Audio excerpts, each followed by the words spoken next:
So there's four stories today, and let's go ahead and jump right in because there's a lot to get to, and I don't quite know where to begin. So I think I'm gonna go.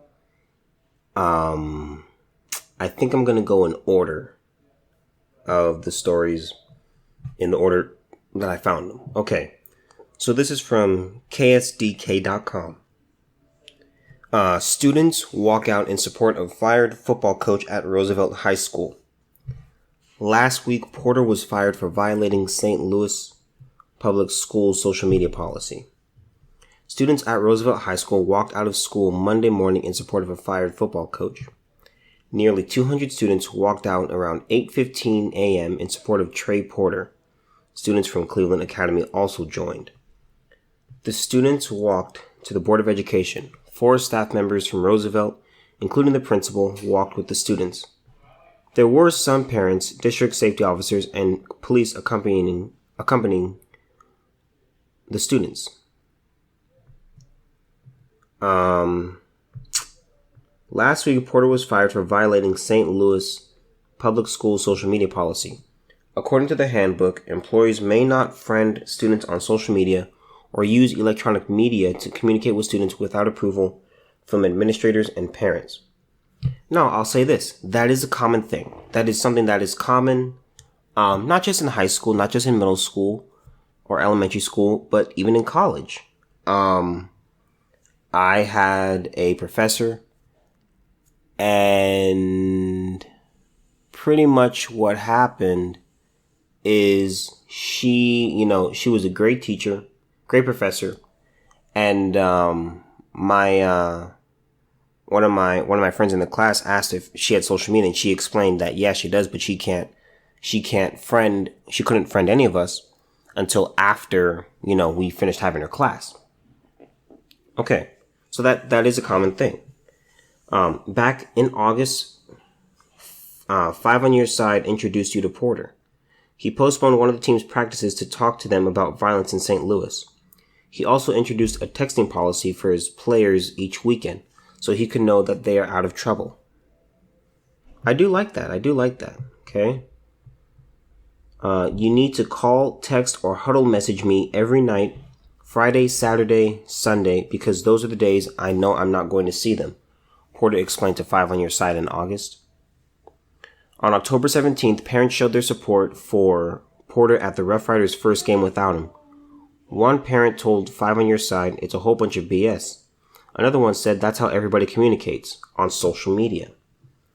One mom told Five on Your Side if it wasn't for social media, Porter couldn't have helped her son when he needed it most. When my son lost his father, Coach Porter saw on social media and came to my home to comfort my son, Natasha Johnson said. And that is it. It's a fairly short article. There are many articles on this, but this is really an interesting story because there were rules that were broken. That's just what happened. Now,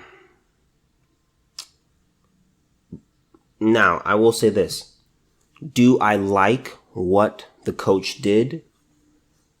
I do. He could have gone about it a different way. Social media is not the way to do it because the rule, according to the handbook, and this is from the article, employees may not friend students on social media or use electronic media to communicate with students without approval from administrators and parents. So you need the permission of both. Now, I'll say this. When it comes to texting, I'm not knowledgeable about that. I don't know the rules about that. That seems, I don't know. That sounds weird. But this is a very interesting case because you have a guy who broke the rules and supposedly he wanted to do this. He did this, or he has been doing this in order to hold his players accountable, which I like. I'm going to say this. Fatherlessness, not just in the black community, but fatherlessness is huge. It's important to have that strong male figure in your life. You need that strong male figure example in your life, whether you're a boy or a girl. Boys need examples of what it is that they need to become, and girls need examples of, okay, this is what to look for, these are the qualities to look for. This is how a man is supposed to treat me, even if he's not interested in me. I need to know how men and women interact with each other appropriately. And that's why men are so important. It's really amazing. I hate, and I get it. I get it. You do have the mindset of some parents, single parents, where they say, I'm your mom and your dad. That's not true. You're not. You can only be what you are. That's it. You can only be what you are. It's like this. As a woman, and I'm gonna go both ways here. As a woman, let's say you're a single mother and you have a son and a daughter, okay? So you have 2 kids. So you can teach, so it's easier for the girl because the girl has a direct example in front of her. For the son, there is no example. The mom can teach the boy, can teach her son how to be a good citizen, how to be, how to work hard. She can teach him so many life lessons, how to cook, how to manage money, things like that. But she cannot teach him how to be a man, simply because she is not a man. And it's the same for a father. A father cannot be the dad and the mom. He can only be the dad. That's it. And for the daughter, he can't teach. He can show the daughter, aspects of what to look for in a guy. He can teach her how to be a good citizen, all of those things. But he cannot teach her how to be a good, strong woman. He can't teach that because he's not that. We can speculate, we can extrapolate, we can do so many things. But if you can only be what you are. It's just that simple. And I like what he was doing, how he wanted to interact with his players, and he wanted to check up on them and make sure that they were okay and hold them accountable. It's so important. But he did break the rules. It's just that simple. And I believe he knew what he was doing. I think in his mind he said, you know what? These men that I'm mentoring and that I'm helping, me staying in communication with them is more important than my job. Now, I do have a question here. I'm just curious. Obviously, I don't know all the details because this is a very short article. I don't go to the school. I don't know Coach Porter. I don't know any of these people. But my question is, why couldn't he just go to the administrators? I don't understand. I don't understand it. Why didn't he just do that? Or did he do it and did they reject his request or what? I don't know. And I do like what he was doing, but protocol was broken. Now, here's what I'm going to say. I'm going to say this. Let's say you have a person. Well, if you, how can I put this? Okay, let's say he did not get approved. What does he do? Well, he has to abide by the rules. He has to. I mean, here's the thing: if you want to keep your job, you got to do the right thing, and you have to, or I should say, if you want to keep your job, you have to go by the rules that your job has created. You have to go by their rules and regulations and their bylaws and stuff like that. You have to go by what they say. Now, that's extremely important. But I ask this, here's the thing. St. Louis does have a violence problem. It does. It really does. But, I don't know how this could have worked. I'm just confused. Because here's my thing. Now, there may be more details involved in this, but it seems very simple. He just wanted his players to check in on him. To just check in, to either call, text, and if you don't know what Huddle is, it's kind of a football site, and teams use it. You can have your own sports team on there, and you can communicate. You can send messages. You can look at I think you can look at like the playbook. You can look at highlights. You can do all of those things. But that's what Huddle is. But I'm just curious as to why they didn't say anything. That's why didn't he get permission? That's what I'm confused about. I don't understand that part. And I'm gonna move on from this topic. But this does bother me a little bit. I understand that he was fired. I get it. I totally understand that. He broke the rules. They were clear and he broke them. I'm just curious as to why didn't he get permission?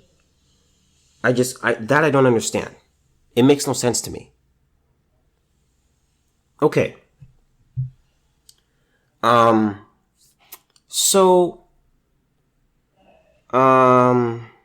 Zion. I told you guys. I said this. I said that Zion was too big. He was too fat. He's too heavy. And now he's out 6 to 8 weeks. 6 to 8 weeks. This means, you realize what this means? You realize what this means? He will not, what does that mean? So 6 to 8 weeks. He could miss, what, Christmas? No, I think he would come back around Christmas. But 6 to 8 weeks, and this man hasn't played one regular season minute. I was talking about this with my roommate. You can't. Here's my problem with youth basketball today. I really can't stand it. All this hype around Bronny and Zaire and LaMelo and all these young guys. I don't care until you get into the league. Now, what these players need to do, what they need to understand, your body can only do so much. It can only do so much. Your knees can only bend so many times with certain ease. Your knees are one of the first things to go. And Zion was brilliant enough, and the people around him were brilliant enough to not say anything to him. If I'm Zion, here's what you have to understand. Zion physically is a freak. Personally, I think he's on steroids. That's just me. But he's still a really big dude and he's still growing. If I'm Zion, I'm thinking, okay, just with a basic understanding of physiology and anatomy. I understand I can't do this forever. So I need to save my legs. I need to save my legs enough to where I can get into the league and be successful for many years to come, and also find a way to make it, to get known and to be known. Now, just due to his body, that helped him. That helped him tremendously.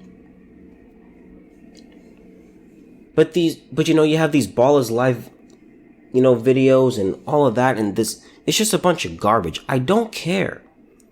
Get to the league, save your body for when you get to the highest level. I mean, Zion,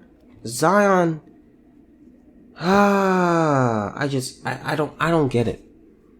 I don't get it. I mean, who couldn't see this coming?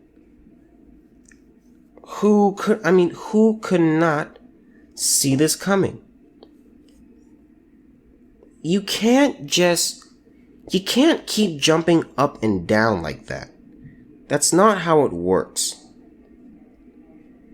Zion Williamson is younger than me. He's younger than me, and he's already having knee problems. You're already a big dude. You can't take that much weight on your knees. He's like 284. That's huge. And he's still growing. Zion Williamson's first dance with the New Orleans Pelicans will have to wait. The team announced on Monday afternoon that Williamson had surgery on his right knee to treat a torn meniscus. Now that's huge. A meniscus, that's no, finger jam. That's no, wrist sprain. That's nothing like that. A torn meniscus is important. This really hurts. The NBA is just tumbling right now, man. You got the problem in China where you're losing a lot of revenue over there. Now the most highly anticipated number one pick, probably since LeBron, is now out 6 to 8 weeks. When is the bleeding going to stop for the NBA? Williamson would miss approximately 20 games on the 6-week timetable and another 7 or so at 8 weeks. He is slated to miss Anthony Davis' homecoming to New Orleans in November 27th, but should be cleared by the time the Pelicans play on Christmas Day at Denver. New Orleans first announced the injury last Thursday, as Williamson did not travel to New York City for the Pelicans' final preseason game against the Knicks. Zion Williamson will be the 4th number 1 overall pick to miss a season opener for his first season in the last 25 seasons. The other 3, Ben Simmons, Blake Griffin, and Greg Oden, dear Lord. I always forget that Greg Oden was a number 1 pick. Oh God, he just did not turn out at all. At all. I mean, what a joke. What an absolute disaster he was. Pelicans coach Alvin Gentry said last Friday the thought was Williamson injured his knee on October 13th against the San Antonio Spurs. Williamson finished that game with 22 points and 10 rebounds, his only double-double of the preseason. In 4 games, Williamson averaged 23.3 points and 6.5 rebounds, while shooting 71.4% from the floor. Williamson, who shouted "Let's dance" at the end of his draft interview moments after becoming the number 1 pick, was part of a summer that brought new life into the Pelicans franchise as a whole. His summer league debut was sold out in Vegas, even though he only played 8 minutes because of a bruise on his left knee. Look at that. Listen to that.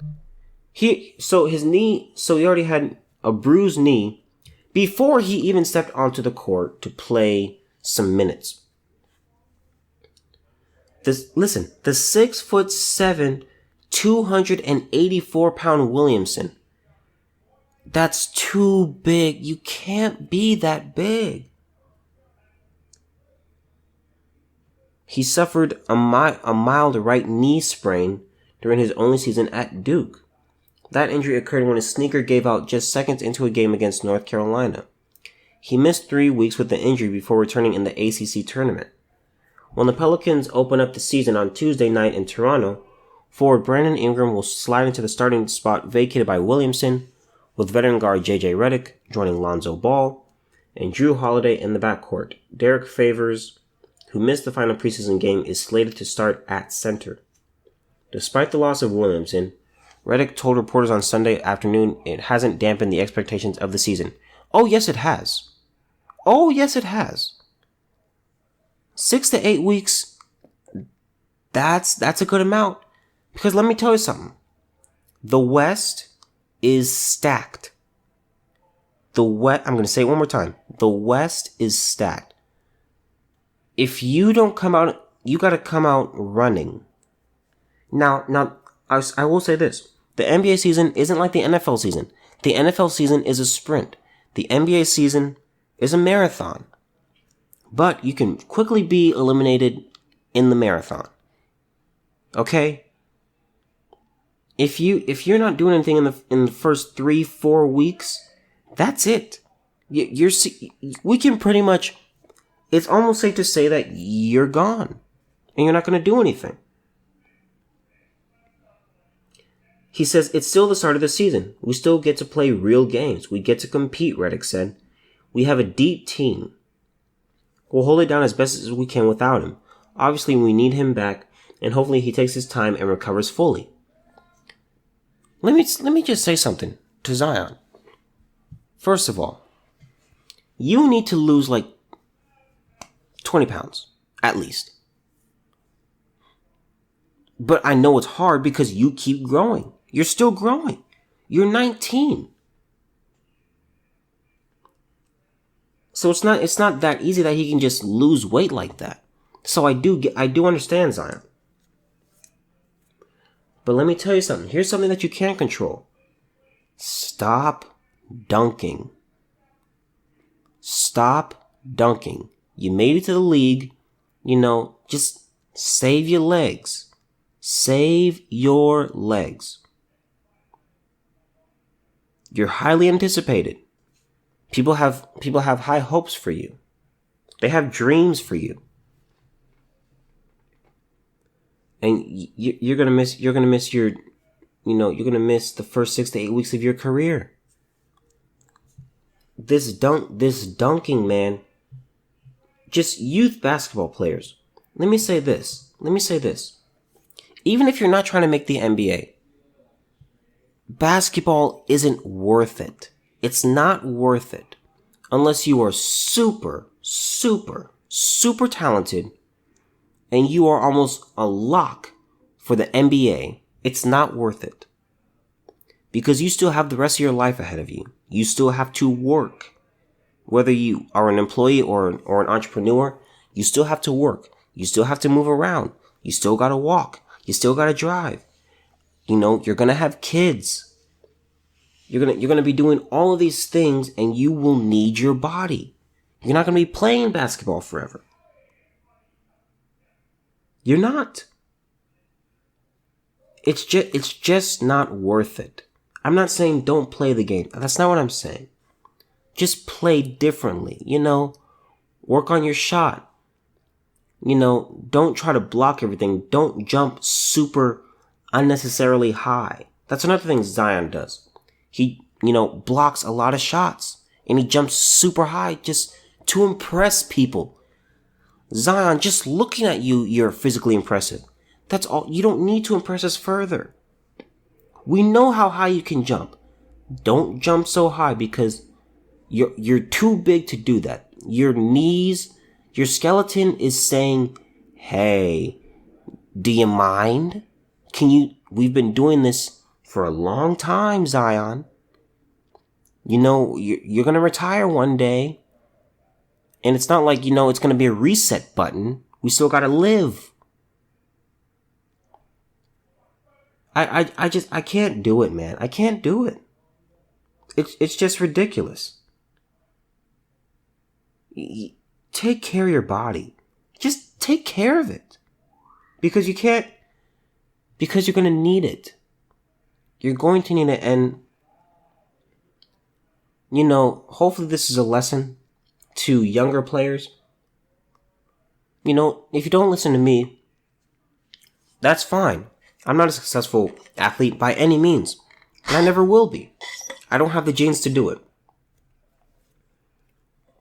I'm a 5'8.5" black kid with sickle cell.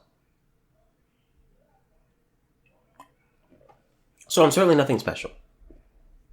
But if you don't listen to me, that's fine. Look at Zion, man. Just watch him. Stop. Just train differently. Change your game. Become more effective. Become better shooters. Expand your game, Work on defense, passing, things like that. Work on the fundamentals. That's what I love about Europe. With their system in basketball. They focus on fundamentals. I don't care about you crossing me over. Yeah, it looks good. But let me tell you something. You're not going to be crossing people over your whole career because you're not going to be as fast. You may have the same handle, but you're going to go against players that are younger and you may break them for a little bit, but they'll recover. All right? You're going to get your ankles broken. It's going to happen. Everyone can play. But, expand your game. Save your body. It's doable. Don't be like Zion. I'm going to say this. I already didn't have high expectations for Zion. But now my expectations are even lower. I wouldn't be surprised if he has a short career.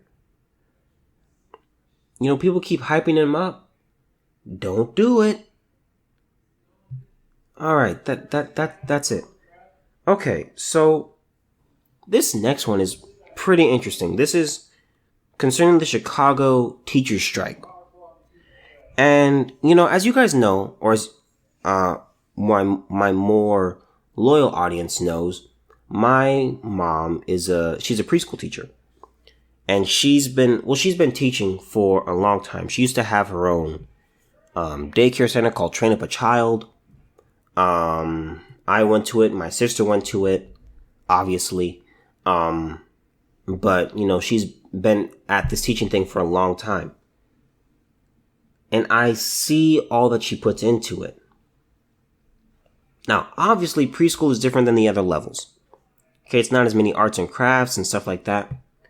But my mom has had to use a ton of, she's had to use a ton of money for supplies.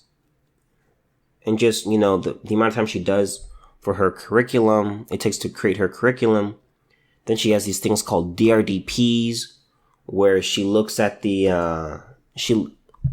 student and, makes comments about them and writes down her observations concerning them. And it's a lot of work. And I see the thickness of those packets, and she just has a huge stack of them. It's amazing. So teachers go through a lot. So this is from abcnews.go. And now I will say this. Yes, my mom's a teacher, but I will be neutral on this. Because you guys know that's what I pride myself in. Chicago mayor begs teachers to return to classrooms amid ongoing strike. The mayor of Chicago is asking for the city's teachers union to stop the strike while continuing negotiations. This comes as a strike in the country's third largest school district enters its fifth day. Disagreement over pay, benefits, and class size are among the top concerns that prompted the strike. Yeah, that makes sense. Teachers work hard. Teaching is a hard thing to do. It's a lot of energy, benefits. I get it. Now, I don't know how Illinois' teacher benefits work, but I do know this. Class size is important. Class size is huge. Class sizes are getting bigger. And, the bigger the class size, the less students can't quite learn when there's a bunch of when there's a bunch of other people, teachers can't possibly give everyone a great amount of attention. They can't do it. They can't. I mean, you have all these things, and just the learning process doesn't work. That's why one thing that's great, one benefit of big class sizes is you can do more hands-on, more group work. And then the teacher just goes around to, instead of having 35 individual students, you have 7 groups of 5. So you just go to 7 different spots, and then you can try to interact more there. So large class sizes do help when you have things like group work. But in terms of, the teacher being up front and speaking and, communicating with the class, it's hard. Because then you have many students who they just sit back and they're just like, someone else will answer. So that's the majority, and it's rough. So the strike started Thursday, October 17th. Monday marked the 3rd day of school missed as a result of the strike. Mayor Lightfoot, Lori Lightfoot, wrote a letter Monday to Chicago Teachers Union President Jesse Sharkey, calling for the teachers to return to the classrooms while negotiations carry on. While we have made progress at the bargaining table, it is unclear that we can reach an agreement today, given the current pace, Lightfoot wrote in the letter. The students and families of Chicago cannot afford to be out of school for any longer, which is why we are asking you to end the strike and encourage your members to return to work while bargaining continues. As someone who is concerned about the success of our students, we hope to see how necessary it is to reopen schools at this time, Lightfoot wrote. Lightfoot went on to give specific examples of the impact the strike will have on students, from a canceled college fair to the prospect of a prestigious football team being ineligible for the state playoffs if the strike isn't resolved by Tuesday. I'm going to say this. People do what you allow them to do. People do what you allow them to do. So, of course, see, here's the thing. Teachers have a lot of power. I mean, you have a bunch of people not showing up to work to teach kids. That's huge. I mean, that is enormous. So you have that. And they say, okay, the mayor's like, okay, come on back to work. We can keep negotiating. And there was one lady who said, yeah, we're not going to do that. She said, and it was really kind of funny the way she said it, but she said that according to her, they've gotten more done in the 5 days than they have in 10 months, which makes sense. Because see, when there is no pressure and when there's no sense of urgency, nothing's going to happen. And both sides have a fair point. There's not a lot of money in education. There isn't. There's only so much to go around. So, both sides have a point. The district is like, okay, we don't have this kind of money. And then, the teachers are like, okay, well, yeah, you do. You just give it to the wrong people. You give it to the wrong groups. You give it to the administrators who don't really do that much. All right. Let me see. For its part, the Chicago Teachers Union posted various videos of multiple strikes happening across the city Monday. The CTU did not immediately respond to ABC News' request for comment about Lightfoot's letter, but there is slated to be an update on the negotiations Monday afternoon. This is hard, man.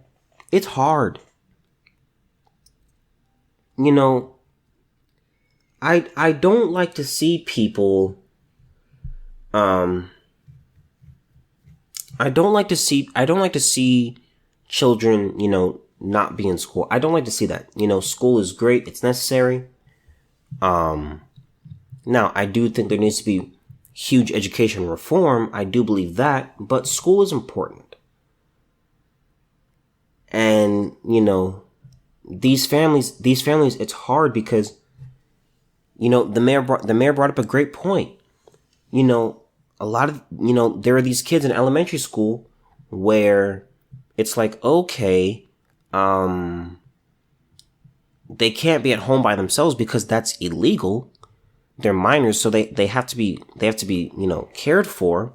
And the parents are like, okay, well, I can't take off work because if I take off work, we can't pay the bills. And so they're like, okay, well, you know what? I'll go to work, but I got to pay for a babysitter. And so these are just unexpected expenses that are coming in, and people are just like, man, well, what do I do? Do I save money by just staying home and keeping that money to myself and not giving it to a babysitter, but I lose out on my paycheck? Or what do I do? Do I just have my kids stay home alone? And I'm going to be honest. I think that's what a lot of parents are doing. Because they say, okay, well, either I stay and I lose money, or I go to work and I lose money. So I think, this is just my opinion. I have no data behind this. But I would say with this strike, I think most of these parents, they're saying, look, kids, either stay home or, go to school with a substitute, or, it's rough. And I hate seeing this, but it is necessary.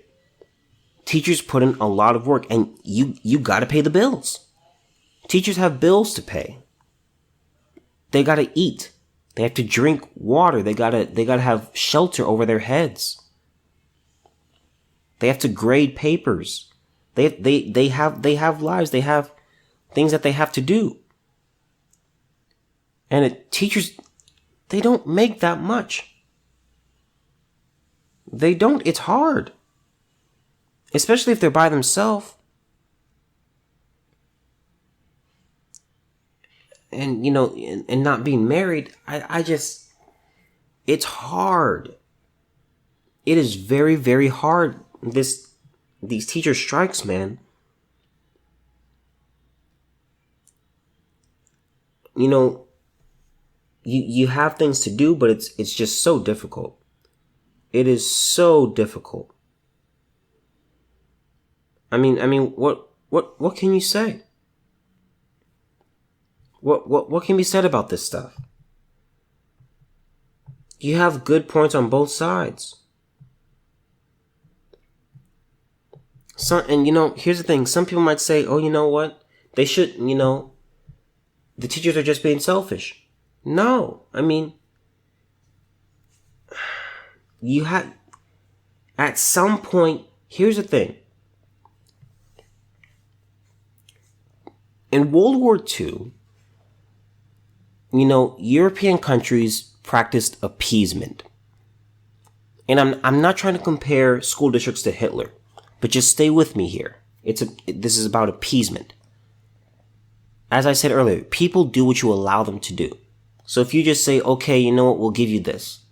Okay, we'll give you this. Okay, just stop. We'll give you this, just stop. Okay, so now you just gave me that thing for free. I'm going to keep going. If I can keep gaining for free, if I just add a little bit of pressure to you, you'll cave. Appeasement is a horrible idea for the long term.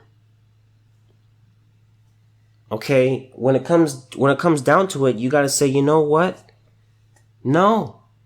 That's it. We will not give you any more ground. That's it. We've tried doing it. We've tried being reasonable. We've tried, working while going through with this. But we have needs that need to be met. And they're not being met like this. And so, as the old saying goes, desperate times equal desperate measures. And that's what happens. You have these teachers are like, you know what? We can't do it anymore. We can't do it. And so what happened here is they said, you know what? We're just going to go on a big enough strike. Enough of us just don't go to work. It's really going to hit the district.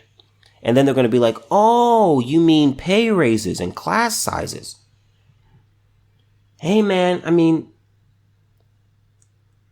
you got to make a living. Yeah, you got to make a living. And this is the path they chose. This is the career they chose. It's necessary. It's honorable. It's great. It's important. But it does have its downsides. You don't get great pay. You're only paid 9 to 10 months out of the year. You got to put in a lot of your own money to do stuff. It's rough. It's rough. And they did what they thought was necessary. And I gotta be honest, I would, at some point, you gotta do it. Sometimes there are things in life that you don't want to do, but you have to do. It's just that simple. If you want a certain result, it's like this. If I do A, then B happens. But let's say I want C to happen, but I keep doing A. A gets me to B. I do A again. It gets me to B. I do A again. It gets me to B. I do A again. It gets me to B. I want to get C, but I keep doing A and I get B. I have to change what I'm doing. I have to change what I'm doing. I can't do A. I can't do option A. I gotta do something else. Because I know that this gets me this result, and it's getting me the result that I don't want or that I don't need, so I have to change my strategy. This stuff is tough. It's tough, and I'm definitely gonna be watching this, because negotiation is give and take. No one gets everything that they want. That just doesn't happen in a negotiation. In a good negotiation, both sides feel pain. Both sides feel pain. Both sides feel pleasure. That's how it is. That's how you know it's a good negotiation. When you feel a squeeze and they feel the same amount of squeeze, okay, that's equal. Then you feel the same amount of pleasure, and then they feel the same amount of pleasure. That's a good negotiation. This risk hurts we have the same amount of risk, same amount of reward. That's what it is. That's what negotiation is. So, I'm definitely going to be watching this story closely. I actually already have been, but hey, man, it's necessary. Sometimes you just got to do it. And it can bring tension. It can bring hatred. It can bring resentment. But sometimes you got to do what you got to do. And when you have people in your way, and you tried talking to them and you tried working it out, you got to take it to the next level. It happens. It happens. Okay. So this next story is heartbreaking. Okay. So let me get right into it. Illinois woman says that son who's 9 made terrible mistake intentionally setting home ablaze, killing 5 family members. Now, this is from October 11th, but someone sent me this story, and it really, it just, all I could do was just shake my head, man. I felt the need to have to talk about it. And by the way, if you guys do find a story that you find interesting, or that you want me to talk about, or explain, or react to, go ahead and do that. That's perfectly fine with me. I do accept those. I don't do all of them. But if you guys do have suggestions, let me know. Yeah. Okay.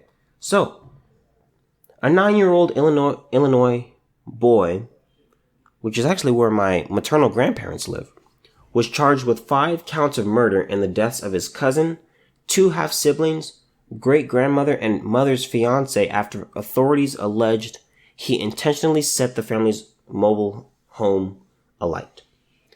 But his grieving mom says it was a terrible mistake and people should pray for and not condemn the boy she says is mentally ill. Katie Allwood's son became a ward of the state after investigators concluded he intentionally set fire to the family's home in Goodfield on April 6th. The boy is not being identified because he is being tried as a juvenile. However, the other family members have been identified in multiple reports. The 9-year-old was charged this week with 5 counts of murder, 2 counts of arson, and 1 count of aggravated arson in the fire, which resulted in the deaths of Catherine Murray, 69, Jason Wall, 34, Rose Allwood, 2, Damien Wall, 2, Ariel Wall, 1. 3 lives. 2 and 1. Jesus. I always talk about this, man. Life is so precious. Life is so, it can go like that. I mean, the amazing thing is you only get one. I mean, think about it. You're 2 years old. You're just now starting to talk. You're starting to understand life a little bit more and more each and every day. And your last moments are suffering from heat, the pain of breathing in carbon dioxide and smoke and soot and ashes and poisonous gases. And then you die. It's horrible. I mean, this is disgusting. This is disgusting. And she may say, pray for the boy who's mentally ill. We don't know if he's mentally ill. We don't know that. We have no clue. He made a terrible mistake, Allwood, who's 28, told the Chicago Tribune after Woodford County State Attorney Greg Minger announced the charges against her son. He's a child. I'm going to say something, man. I'm going to say something here. This is what I talked about again. When are you held responsible? This kid killed 5 people. He is responsible for the deaths of 5 people who should still be here.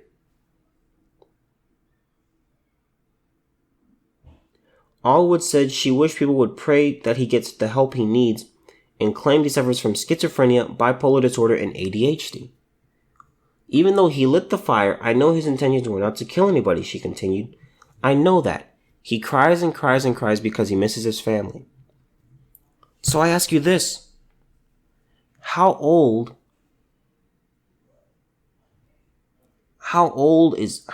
should someone be when they're held responsible for murder? 10, 12, 15, 16, 18. Remember, the brain doesn't stop developing until 25. So, I mean, do you let these people off? What do you do? I don't know what to do. Allwood said she believes her son has a good heart and helped in raising his 2 half-siblings. He also killed him. Yes, he should be punished, but he needs mental help. That's what he needs. Okay, investigators said the fire began around 11 p.m. Within minutes of firefighters responding to the scene, the home was engulfed in flames. Minger said he decided to charge the boy after reading through various reports about the fire numerous times. Officials have yet to release details about how the fire was started. If convicted, the child could be placed on probation for at least 5 years, but not beyond the age of 21. Minger said that therapy and counseling for the boy would be likely as well. Illinois Department of Children and Family Services reportedly has had an extensive history with Allwood's family, according to the Tribune. They made contact with the family 13 times prior to the fatal fire. That is dreadful. That is dreadful. But it goes back to my question. When is someone held responsible for their actions? What is it that they... What is it? What action do you do where you say, okay, you are accountable and we're going to hold you accountable? And where's that line where it says, okay, you're accountable for these things, but for these things, you're still a kid, you're still learning, you're still developing. I mean, what happens? What happens? I mean, it's just, to me, it's, this is a hard thing. This is a hard thing to say. We do have a lot of inconsistencies. And, that's really all I have to say about this, man.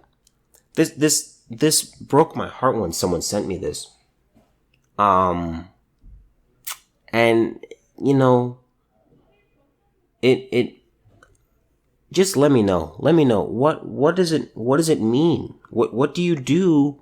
When are you held responsible? When? We need to answer this question. So that way we can make some progress here.